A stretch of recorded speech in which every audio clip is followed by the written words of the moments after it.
Good morning. Hi. Morning. Hi, Morning. nice to see you again. Nice to Yeah. see you also, Lee. Nice to see you. Good. I think before others come, then we can, have a little feedback for. I have told Christine because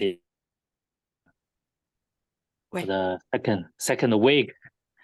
Well, for me, because we're required to choose two SDGs and each for 1,500 to 2,000 words, but during the research, it seems that this is about 150 words is a bit hard, because if you want to write down really something the thought of yourself, and you have to research and then to check all the data, especially as you are required, we have to put the references. So I just talked with Christine online.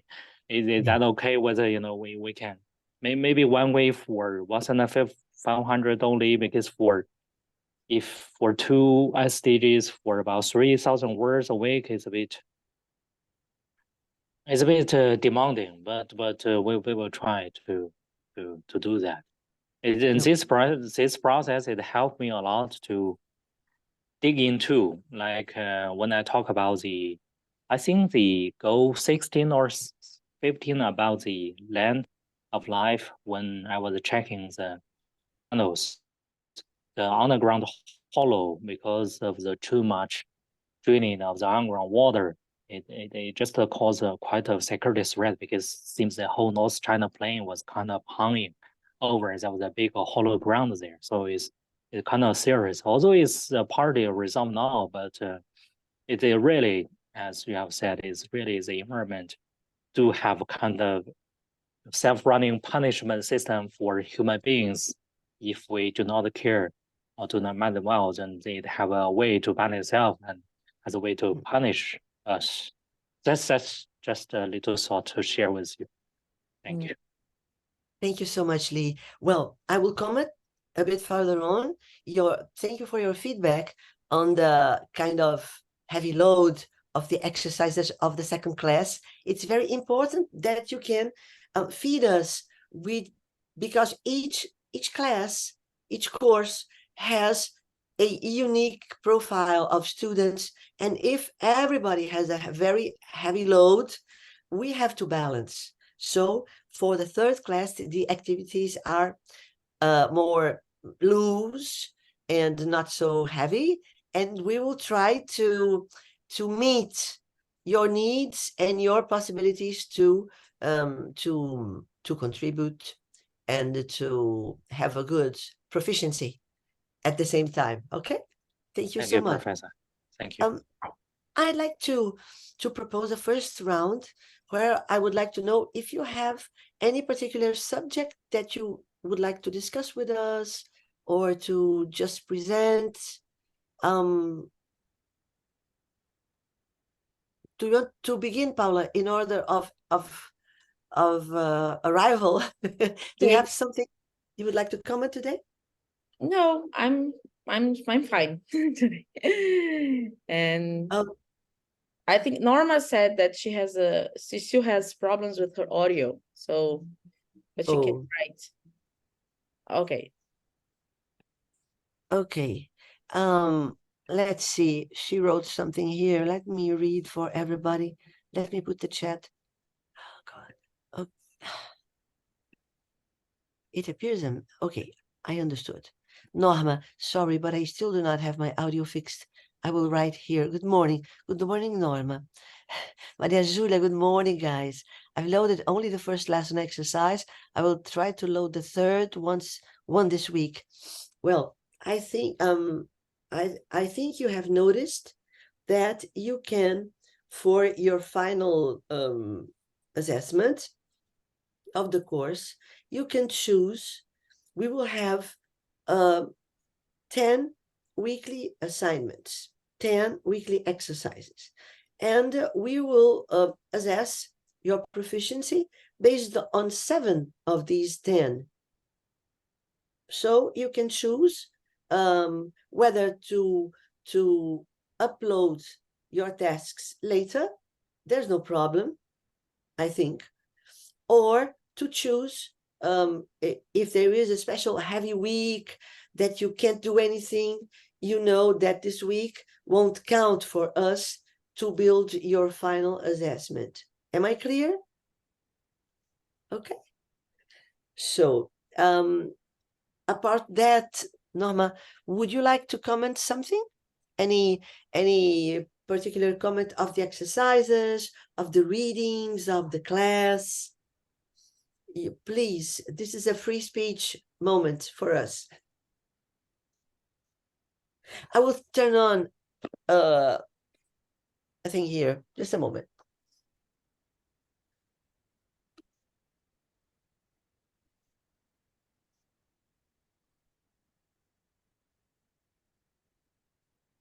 Good.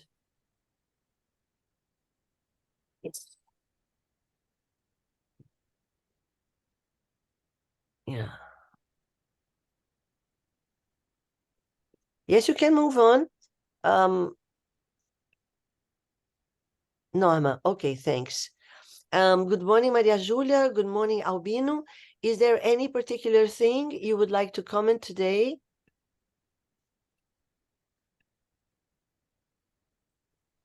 Good morning, you. Hi. I believe not. I'm still doing the essay for the week, so I think I don't have any particular thing to comment. Okay. Thank you. Albino? Oh, good morning, everyone.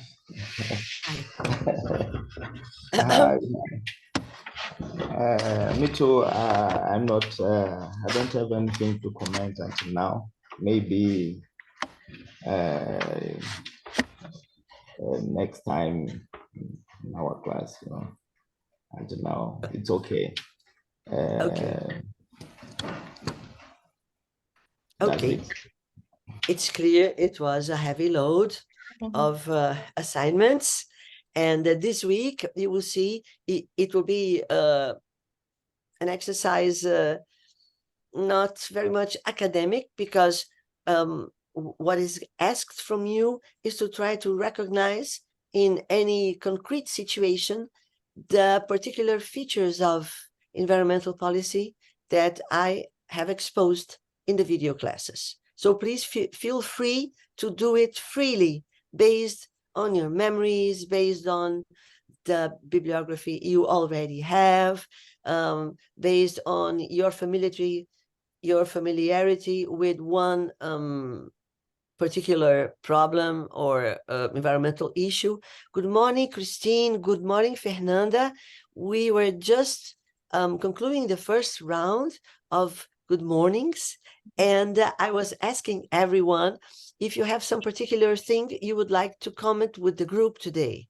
Christine and Fernanda.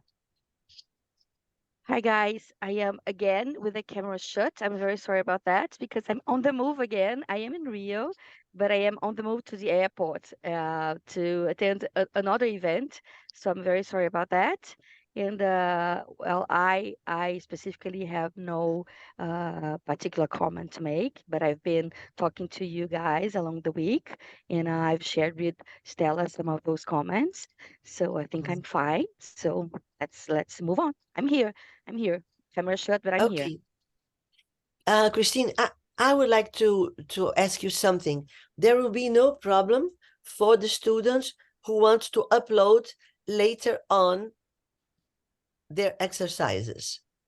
Okay. So I'll change that.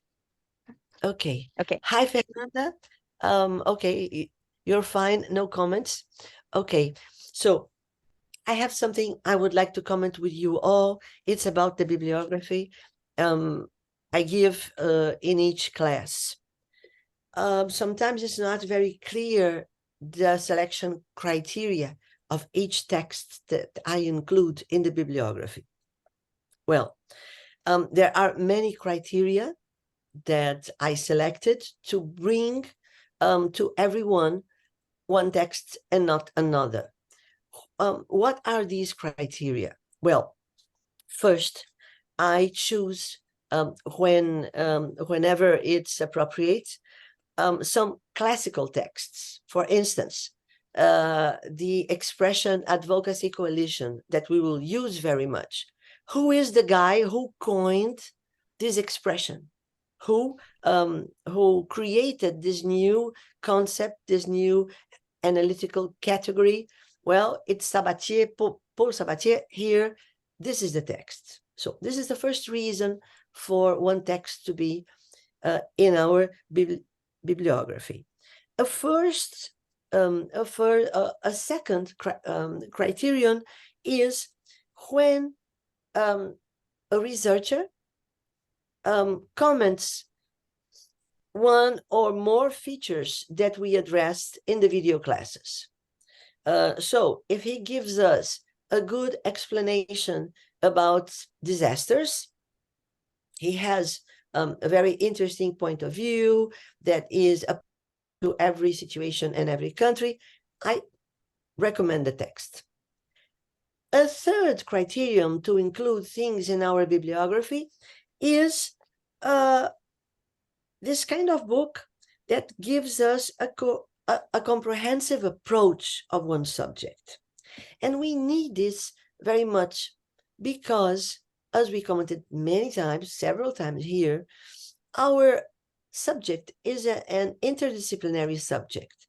So there are many approaches and many disciplines that won't be familiar for you, and you will have to explore it alone. And so there are some works that offers you a comprehensive view. For instance, handbooks. I know that all academic editors produce many and many handbooks, but there are some of them which are very, very good. And when they are very, very good, I recommend for you to read, just to take a look, to take a look in your library. I don't know. Here you are linked to many different universities. I don't know how this functions for you. The signature in digital libraries, in specialized publications, academic publications. So I just include the publications in the bibliography, and I hope you can reach them. When we have person-to-person course, we always have the solution to provide you the text, because we buy it, because we have it, and photocopy. This is what happens here in Brazilian universities. We have this institution to photocopy articles and perhaps sometimes the whole book.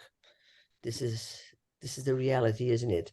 But I don't know. Each of you will have one kind and one quality of access to this international bibliography. A fourth criterion is try to offer you a bibliography that it is useful internationally. As we have a huge majority of Brazilian students, I am complementing with some texts only available. They are very good, but unfortunately they are only available in English. But these are complementary resources for the Brazilian students. The core of each bibliography, I try to offer you in English, okay, to be available to everyone. So this, I think that responds a bit on the questions Lee had in our first meeting.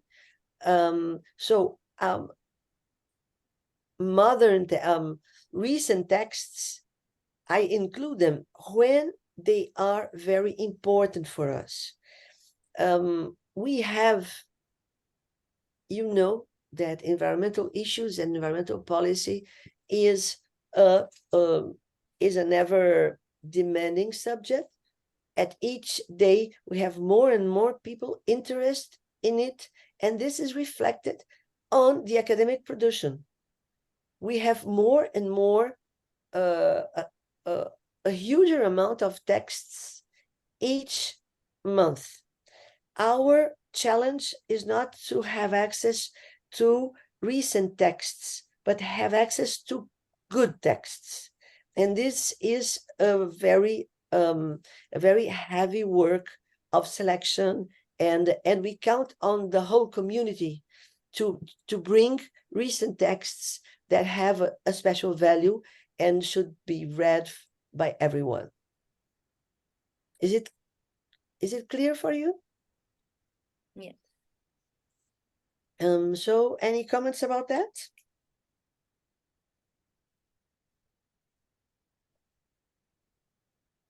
The other thing, a second issue that I would like to comment with you, I thank you very much to sharing your presence and your thought with us here in this weekly meeting. For me, it's very important because I learn your professional background here and not elsewhere. And for instance, I am very curious about what kind of bibliography you have in your field of knowledge, in your particular field of knowledge on environmental subjects. Do you have already a bibliography given by your professors in your courses of origin? Wow. Lee uploaded a photo, and I think he will explain us. He will give us the pleasure to explain us. Yes, thank you, Professor. I think because we have quite a workload last week, but I hope I could share with you something. Because I think in the chat room, you go through the first picture. This is the one I have done in my homework. This is just on the, I think on the east side of Beijing, our Chinese capital, also Hebei province. Before it used to be a hunting place for the Asian emperor, so it used to be green and there were a lot of animals. But unfortunately, after opium wars and we have the civil war, so this place was allowed for farmers to cultivate. So they fell the trees and cultivate the land, and it getting worse and worse until it became almost kind of barren desert. So this is a picture. The first picture is a place called Saihanba in the 1960s. And second picture is the same place 2020 and also 2023 now. So after 4 decades or 6 decades of work, then we have kind of successfully restored the place which it used to be. So this is we even in my homework I put a YouTube video that was a TV series, but unfortunately currently there's no English titles. It just tells how 4 generations of people are spend their lives there with their kids, getting married, and a lot of things happened, and they kind of creative to try to ensure whatever they plant there can survive the winter. Because at that time, the sandstorm coming from that desert was so serious that it affected Beijing, Tianjin, and even South Korea and Japan, because they are on the way of the wind blowing from west to the east. And there was news that sometimes South Korea even want to give us some money to help us to restore the ecological systems there. So you can see this is what we have been done, and this is one successful story that is happening. And the last picture I put in the chat room is the funnel I talked about. This is a place, this is a kind of vertical picture. Also, there's no Chinese there, but this is, the words are showing different cities, including Beijing and the different provincial capitals and Tianjin municipalities as well. They show this is, the square was the North China Plain. And you can see in between, because North China is before, especially after the founding of People's Republic of China, we are kind of an agrarian state. Means agriculture is constitutes the most part of the economic drive. Although it's not now, before it is. And we used to depend upon the rainfall waters, but we copied many so-called advanced experience from United States particular, and maybe Brazil, that we can drive hills, drive wells, and use underground water to irrigate our crops. But because of population growth, currently China still have 1.4 billion. Although India has surpassed us, but we are happy to let them to surpass. We do not want to be, always the top populous country in the world.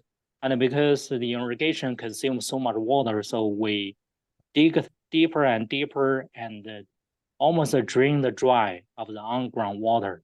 So we just made the underground of the North China Plain hollow. And this poses 3 serious threats. The first one is, if there is no underground water, then if there is no enough rainfall, then there will be less harvest. And for China, because we are a net agriculture importer, we import a lot of agricultural goods from US, from Brazil.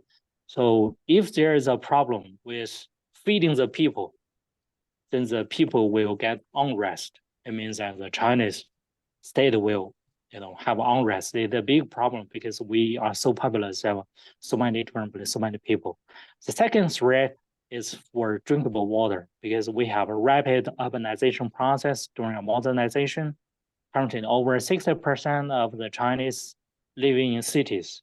60% means about 800 million. So they drink a lot of drinking water, and most of the drinkable water came from underground.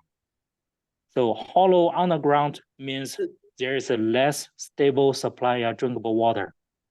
And the third threat is the security. I mean, because in the center, we can see some of the house, if there is a really earthquake, because Beijing lies in the earthquake belt, and we have a big earthquake nearby Beijing in the 1980s. If a big earthquake happens, there will be a quick, irregular moving of the shell of the earth, and it will cause a lot of casualties. That's why it became so serious that I think about 10 years ago, the government had no choice but just to make a compulsory requirement that irrigation, because irrigation consumed about over half of the underground water. So farmers are forbidden to use underground water.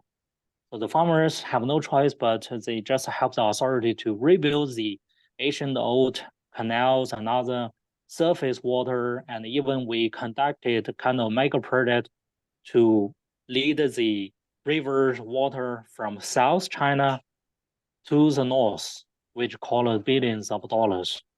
So, and within a decade, it used almost a decade. Currently, this problem became partly resolved, also not at all.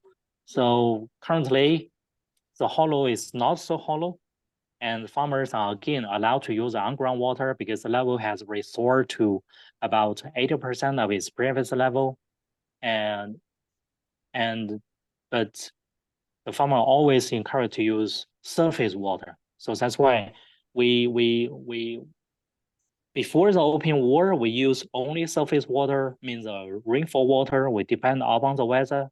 And then during the rapid urbanization, we began to dig deeper, and consume the underground water. But now, after about 70 years, we began to getting back to the old ways of surface water again, but in a better way. So this is a story, is also part of my homework that I want to share with you. But this story, because I came from the North China, so at that time it became a so serious question. Everybody was worried about the drinking water, worried about whether there was the agricultural products price will be stable, worried about whether there will be earthquakes and there will be serious damages. So everybody was worried. So this is quite a serious ecological, environmental, and also kind of we can use maybe natural security, but not so national. It's just a security threat that have been worried for over a decade. So this is a simple story I want to share with you too. Maybe other of my colleagues have more thrilling story to tell. Thank you. Okay, thank you very much for your expose, Lee. Indeed, water crises are spread all over the world. The United Nations estimates that in 2025, 1 in each 4 human beings will live in a region with water stress. And this is very interesting what you showed us, because irrigation, agriculture is the first big water consumer all over the world. More than 50% of water is consumed by, and this means that you have to review and think about all the techniques. If you use irrigation, if you have the natural conditions to use rainfall water, if you explore underground water, who is very risky. Mexico is running out of water, Mexico City. The majority of Mexicans live in the capital, and the capital has been exploring underground water for decades, and now they are running out of water. And they have, as one of the more severe effects of this impact of using groundwater, the soil is moving. The urban soil is moving around because there is no water, and the underground accommodates itself in this new situation. I won't speak anymore because I used to speak very much. I would like to see anyone wants to comment and to react on Lee's expose.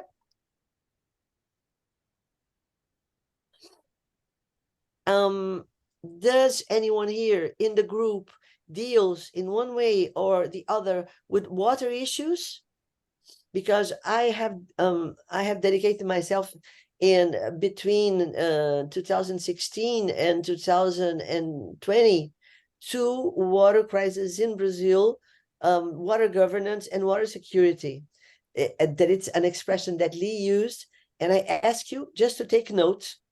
Water security, what means that? Why to speak about water security and not water stress or water shortage or water problems?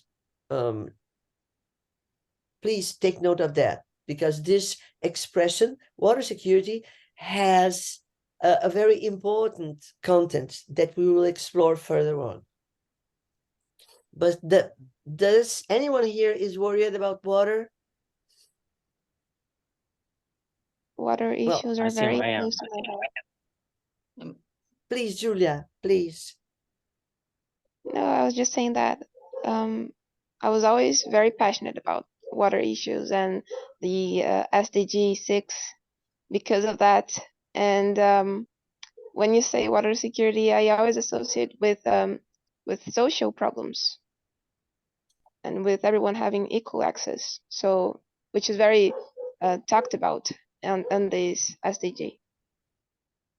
Good, wonderful, Julia, wonderful. And I will comment with the others that every country more or less has experienced water crisis in some way. Brazil has experienced very severe water shortages in its metropolitan regions, who concentrate the majority of, not the majority, but Brazilian population is settled at 45% in the metropolitan regions. The other 55% are in medium-sized cities and in small cities. But this 45% are concentrated in 10 metropolitan regions. Well, from this 10, we have Brasilia, who had a very important water crisis with collapse and everything 3 years ago. Rio de Janeiro has had important water crisis with interruption of the drinking water system 2 years ago with the Georgina. São Paulo has had a very, very important water crisis in 2013, between 2013 and 2015. And we used to say that the first thing that goes away with the waters is the memory of this crisis. These crises are experienced as very important because we don't survive without water more than 48 hours. And we get very worried and we talk bad words about government. Why don't they solve this? We need water in the hospitals, we need water in the schools. Why there is no water? But when the crisis is in one way or another overcome, we just forget about it and we don't give importance to the subject. And so I will say that it's very timely, the contribution of Lee, because it reminds us that this SDG 6, as Maria Julia commented, is very important for our daily lives, not only as researchers or policymakers or policy analysts, but as citizens, as human beings. This is on our agenda, whether we give it importance or not. This is it's blinking in our agenda. Water, shortage of water. It's like that. So if you feel like it, it's one possibility that I want to share with you. If there is a kind of subject that interests for a certain part of our class, we can make small seminars, side seminars in the water. We pick up 1 or 2 hours of our time, of our common available time, and we discuss this as a part of our course, no? That we improvise and set it up, because this is very lively, very important, and touches everybody here. Okay. Let's see. Norma wrote, Maria Julia wrote, the future is ancestral. Bringing back all traditional technologies is key. Yes, Maria Julia. I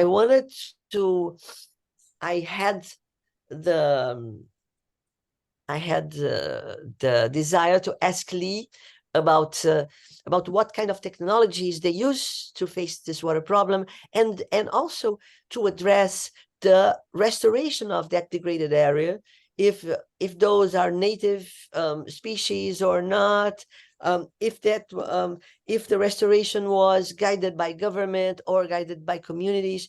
But we have to read his work first and then address him questions. Norma commented, in agriculture, we have to be more efficient. We are dealing with that using microorganisms that can help plants during water stress periods. Yes, Maria Julia said that would be great. So let's post it as a possibility that we set it up, okay? Further on. Norma, I understand that we may mitigate the crisis by being more efficient, but it will always be a problem. Yes, efficiency, I think that it is one of the components of a new approach to water issues. We have to be more efficient. We have to produce more water. We have to be more efficient. To give you all an idea, in Brazil, the water distributing system in the urban areas has an average loss of 40% of the water. It means that from 100% of the water captured from the rivers and treated in order to be drinkable, we lose 40% up to the moment that the water reaches every household. It's so much. It's so much. It's so much. It's immoral. But there are other ones. I think that innovation technologies, it's a very important subject in order to use all the technological advancements to cut down this 40% rate and don't lose any more water for nothing. But we have to think also about the distribution of water between all the demanders. We have many demanders for water. In the same river, you have the farmers, you have the small farmers, and you have the big farmers. In Brazil, for instance, the soy farmers, they consume a so huge amount of water. You have the people who want water to industry, who needs water for industry. The municipalities and the states need the water to provide drinkable water and to use the rivers as the final point to address the used waters once treated. And so there are users that are politically more powerful than others. And that is why in a crisis situation, it is very difficult to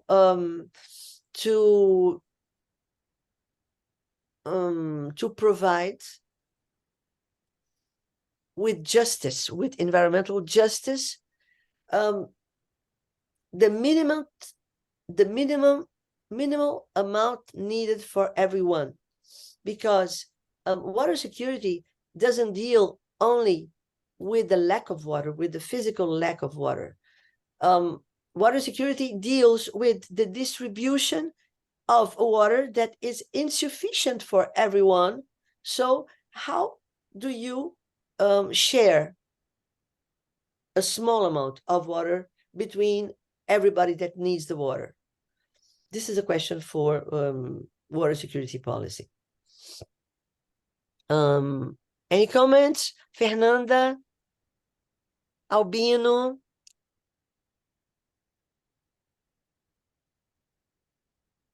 Well, I think that you are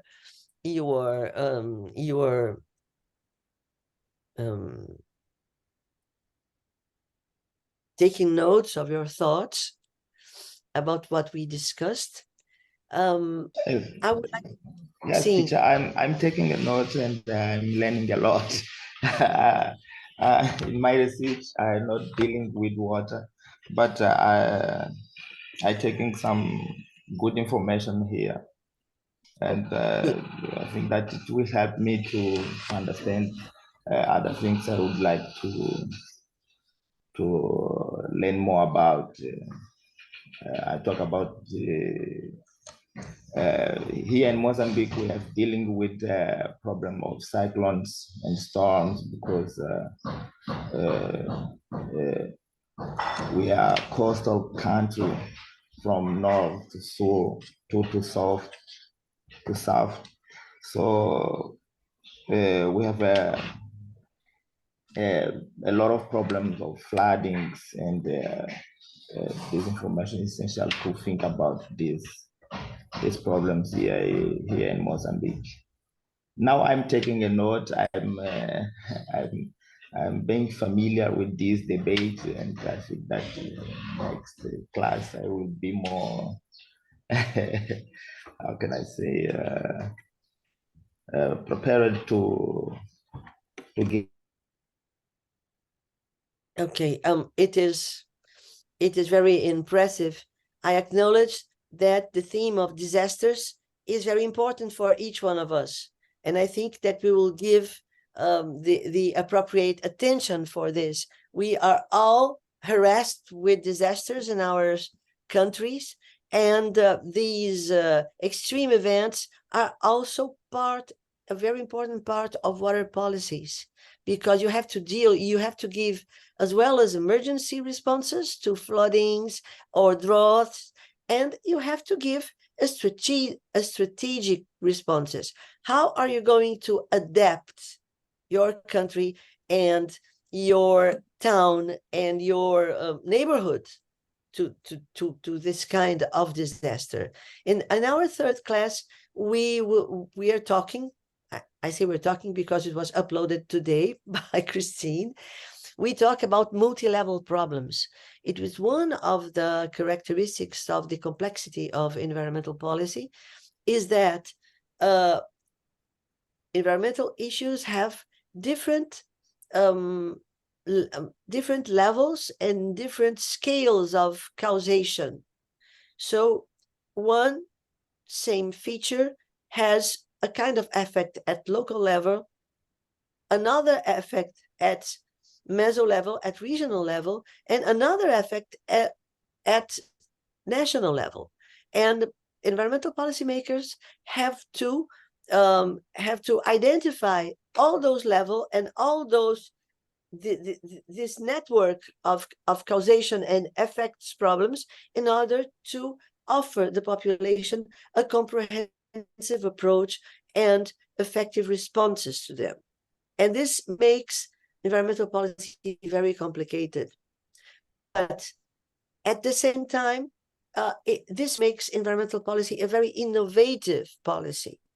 Because, for instance, if the central government is not giving so much attention to water floods, regional and local governments may give some good answers, meanwhile, to those effects at local and regional level. So you have we have many different inputs for policymaking from many different from many different nodes of policy responses. There is Christine. Okay, so I would like to make another round to see if anyone wants to share any thoughts. Otherwise, we will conclude our second meeting. Christine, do you want to speak something?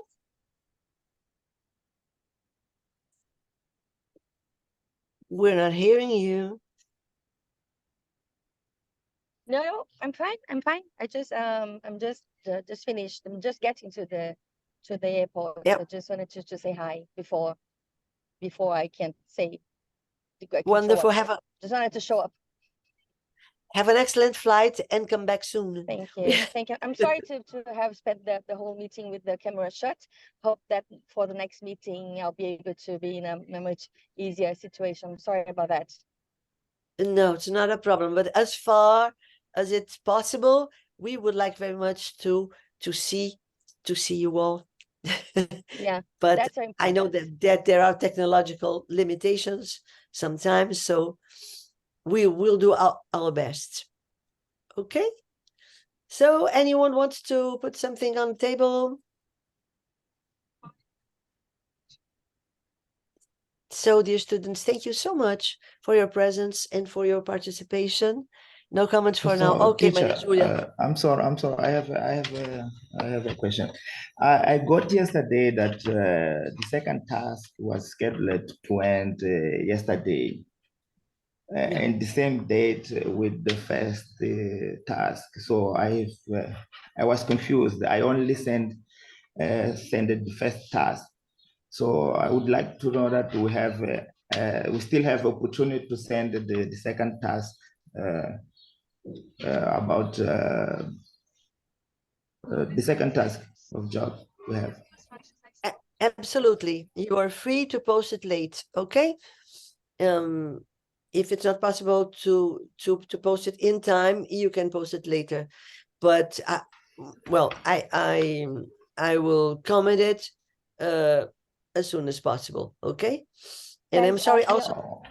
The only thing that I think that we should not postpone is the participation in the forum of discussion, because that requires some mediation, some, time discussion. So I think that we should, it's going to be open until today. So you have one more day apart from the 2 weeks. We postponed the participation for one extra week. It should have been closed last week, but then we postponed because we had some issues with power, so that we had some issues with you guys joining the class in the first week. So we postponed it for another week, and I think that we should not leave the open, because there is a healthy time for this kind of discussion. So it makes no sense to keep it open for the 10 whole weeks. Okay, so I think that the forum should be kept open until today,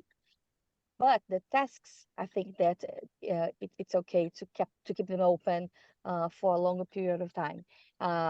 They are now closed for sending, because the Moodle closes them automatically. So just give me some time, because I'm on the move and I don't know if I'm going to be able to open them while in the airport. I'll try to do that, but if not tonight, when I finally get to the hotel after the working day, I'll change that. Okay. Wonderful. All right. Thank you. Thank you. Completely, yes. And I also apologize because I got a severe flu. I got a bit of fever, so I'm not as smart as I should be today. This morning, okay? But I will be better next week, I hope. And thank you very much for your presence. And till next week. Let's meet next week, okay? Have a wonderful week for you all. Bye-bye. Okay, you too, guys. Bye-bye. Thank you. Bye. Take care. Bye bye. Thank you.